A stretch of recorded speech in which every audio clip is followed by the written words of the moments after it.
It is Indiana in the Morning, and it's WCCS 101.1 FM, AM 1160, WCCSradio.com. Ray, if we'd had you in on with us a couple of days ago, we could have said an April Fool's joke and say that you're back. Well, you asked me.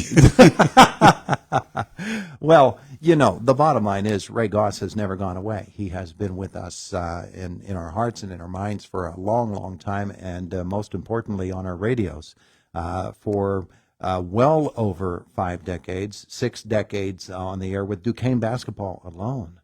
And it's amazing to me that someone can last as long and do as well as he has. Our visit with Ray this morning, presented by Marcus & Mack, voted best law firm and best personal injury lawyer 3 years in a row in the Best of Indiana County contest. Visit them online at marcusandmack.com. Ray, when I talked to you the other day, I said, boy, you've got a couple of really nice honors coming your way. And you said, that's the prize for getting old. Yeah. At least there's some things that are good when you get old. But 57 years. Yes. Just wrapping up your 57th year of Duquesne basketball. And you're going to receive the Outstanding Achievement in Media Award presented by Media Associates of Pittsburgh. That'll be next week or a couple of weeks. May 15th. Yeah, May 15th. A few weeks away from now. And then you're headed down to North Carolina where you're going to receive something from the NNMA Awards organization, the Woody Durham Voice of College Sports Award. How about that? Yeah, you know, that's, again, longevity. I'm sure these guys, I said, well, how did I get this? The guy called me. He said, well, I provide the information for him. There's a group of about 7 people. Supposedly, most of them have done play-by-play. That helps to know what it's all about. Sure. And he said they voted on it. And in fact, you know, it's a few years now. I've been number 1 as far as longevity doing college sports. Yeah. And I remember they started this, Todd, a few years back. Someone said, hey, you're number 8. I said, what? And they had a list, and there were people, you know, and then a couple of years later, 6, 4, and then people either die or retire. And Bill Hillgrove from does Pitt, he's second only because they started doing the Pitt games 1 year after we started doing Duquesne games. How about that? The National Sports Media Association is the organization giving you that, naming it after the longtime broadcaster for the North Carolina Tar Heels. Yeah. Did you know him? No, I didn't. No, You no. didn't know him? But, you know, folks lasting as long as guys like you have, it's really rare, and especially with one school. You, of course, are a graduate of Duquesne University. Oh, yeah. You've been on the bluff for quite some time. Yeah, really. I started, the reason I went there, by the way, WDUQ was a student-operated station that several years ago it was sold. So, you know, if I were growing up now, I'd go somewhere else if I wanted to. And I had in my mind that, you know, I wanted to get some experience on a station, and that's what you got if you volunteered a lot, which I did. And, you know, I had some experience when I landed the job at WDAD in Indiana at the end of 58. And it's just amazing, Todd, how things work out. I didn't even know where Indiana, PA was because I was born and raised in Carnegie and Pittsburgh. I knew it was somewhere out there east of me. And I was going to stations around Pittsburgh everywhere and not getting anywhere, you know. They have to have an opening, obviously. Yeah. And I was in Latrobe one day, and at that time, the man who owned DAD owned a station in Latrobe. And the manager of the Latrobe station was also involved here with DAD. And he said, I don't have anything here, but they're looking for someone at DAD in Indiana. And I got in touch with Joe Turman. We became good friends over the years. He was the manager. Did a lot of games with me, as it turned out. And he hired me, and I went on the air. And then it wasn't very long, well, it was a lot of years before you decided that you were going to strike out and found a brand new radio station for Indiana County, which eventually became the station on which we're speaking this morning. Isn't that amazing? WCCS. Didn't start out as WCCS and didn't start out at 1160. Right. It was a part-timer at 250 watts. I mean, you could barely hear it because it's licensed in Homer City. And I remember when we went on the air, and I lived just north of town, and, of course, it's still dark, and I'm shaving in the morning, and, geez, I'm having trouble hearing our station. I had one person call me on 13th Street and said, I can't get your station. And you know what I told her? I said, take your radio and take it over near a window or something. Wow. But fortunately, my partner, Mark Harley, who's from Clearfield, was an engineer type, and he worked with the engineers, our consulting engineers in D.C., and this became available, 1160, and we jumped on it, and boy, it was a big godsend, really. Yeah, you moved from, 1520 to 1160. Yeah, exactly. And it became what it is now.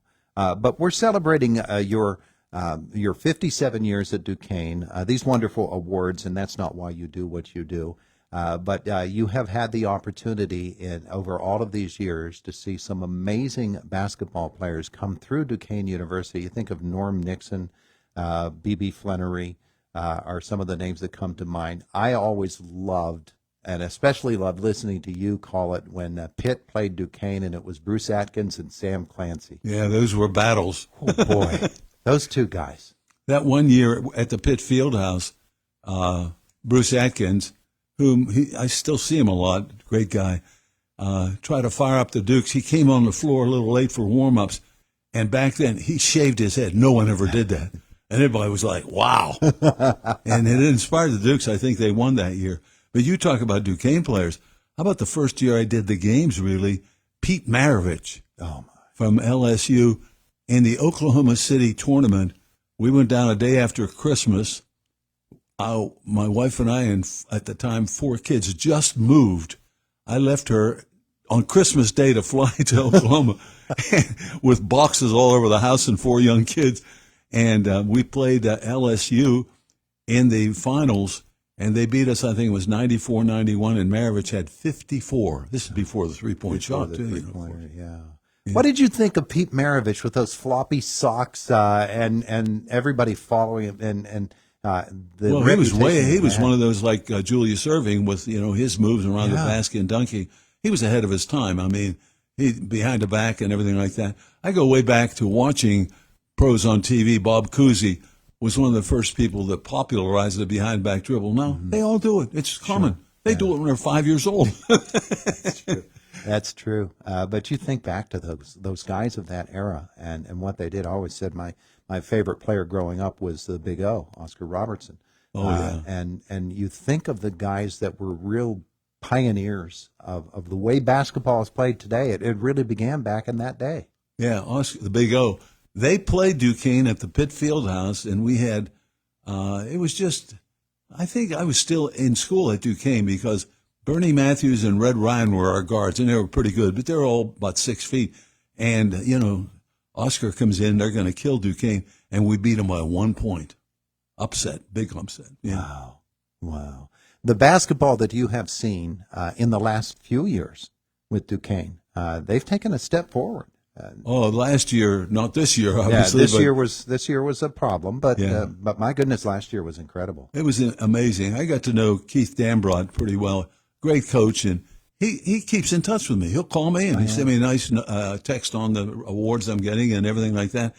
And he told me early in his career at Duquesne, which was 7 years, and I think he's 66 now. He said, Ray, I'm not going to be coaching when I'm 70. This is it. He said, I'm trying to get us to the NCAAs. And in his last year, he did it. Yeah. They got hot at the end of the year. They had 2 great guards, and we won 4 games, in Brooklyn to win the conference, which got us in the NCAAs, and that was like icing on a cake, winning the first game against BYU before getting wiped out by Illinois.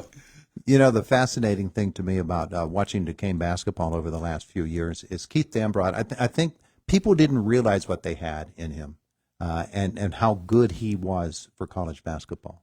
He was amazing. The first practice I ever saw him conduct, he worked harder than the players, Todd. Mm-hmm. I mean, he was in his 60s or 59 or 60 at that point, and he was small. He was a baseball player. He was a better baseball player, and he'd be instructing him. He'd get on the floor. He's do it this way, do it that way. It was instructive, but it wasn't like, hey, you dummy, or anything. You never heard that. Yeah. He was just a terrific coach in fundamentals, yeah. Yeah. One of the things about the award that you're getting from the National Sports Media Association is that it's not only a celebration of your longevity with the team, but the fact of your mentorship of young folks coming into the industry, and you have had the opportunity to shepherd along a lot of young broadcasters who have become very, very good broadcasters now. Yeah, you lose track of them, but over the years, I'd get a call from our people at Duquesne and said, "There's a guy here, and he wants to talk to you. He's interested." Okay, I'll talk to him. And there was one guy, I remember, out in the Midwest, and I said, "The best thing, do you have tapes?" He said, "Yeah, send me a tape. I'll critique it for you, and we'll talk." Oh, he was thrilled. He sent me a tape. I thought, this kid's ready now. Yeah. He was that good. And he went on, I forget, to do, I think, professional baseball, AAA level or something. I lost track of him. But, yeah, obviously, people have helped me along the way. So if somebody, I remember once being in Philadelphia, and at that point, I was doing the engineering and everything. So the game is over. It's at the Palestra. And I'm packing up all the equipment. You know what that's like. And ready to carry on. There's a young fellow, a teenager nearby, and he come over and he said, he introduced himself. He said, this is what I want to do. I wished him well, and I thought, you just don't know what it takes to be able to come here and do this. But you'll learn, So. Yeah. Well, that's really a part of what small town radio, which this is, that's what that's all about, is bringing young folks into the industry. And showing them what needs to be done and helping them to develop into the broadcaster that they will be. And a part of that is becoming the person that they want to be as well. And that's a really important role that you played. Well, when I started, I left Duquesne. I had already done quite a few games play-by-play on the student station, Todd, and I went down to KDK. They hardly talked to me. They said, "Go get some experience." I said, "Well, what do you think?" "Well, that's just a student station." I said, "It's radio, and I'm broadcasting games. Listen to my tapes. What do you think?" "Well, we don't have anything, So then I started looking for something and finally wound up with this job here at WDAD in Indiana. But fortunately, for 10 years, I did IUP, which was then ISTC, Indiana State Teachers College. Yeah. Some people say it was at Indiana Normal School. It was before me. Come on, I'm old, but not that old. And the opening came up down there, and I really labored for it. I mean, it wasn't a shoe-in, Yeah. Well, think of the great names that you've worked with just here in Indiana. Jack Benedict. Well, I hired him starting out. Yeah, Jack and I are still good friends, He's great. People say, well, you did a lot of, how many years did you do it with Nellie King? It was around 25. I've done more games with Jack Benedict than anybody. Yeah. And the two of you, of course, are now fellow members of the Pennsylvania Association of Broadcasters Hall of Fame. Right. Amazing. And then, some of the other characters from your DAD days, Joe Millsop always comes to mind. Oh, yeah. What a great, great guy he was. And people of that generation and your generation are the kinds of folks that we continue to need in this industry. So we're so grateful for you and for guys just like you who do what you do and look after the coming generations too. I think who was it? I don't know. A famous writer. I'm thinking Walden's Pond. Who wrote Walden's? Emerson. Ralph Waldo Emerson once said, "Most men lead lives of quiet desperation." Because let's face it, especially if you don't get an education in a field where you can use it, you get out of high school and you're dating someone, you get married, you need a job, you got kids on the way and all that, and you grab what you can, and maybe you'll end up in a job for 20, 30 years that you need because you have to put bread on the table, but you really don't like.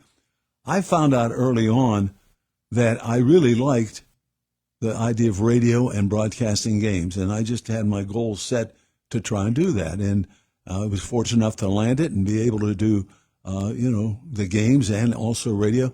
I tell people I never had a boring day in my life. Even coming to work every day, there were a lot of problems running a station, DAD for many years, and then putting one on the air with Mark Harley. But I enjoyed it. So, I'm fortunate. I feel I'm blessed. Well, we've been fortunate and blessed to have you.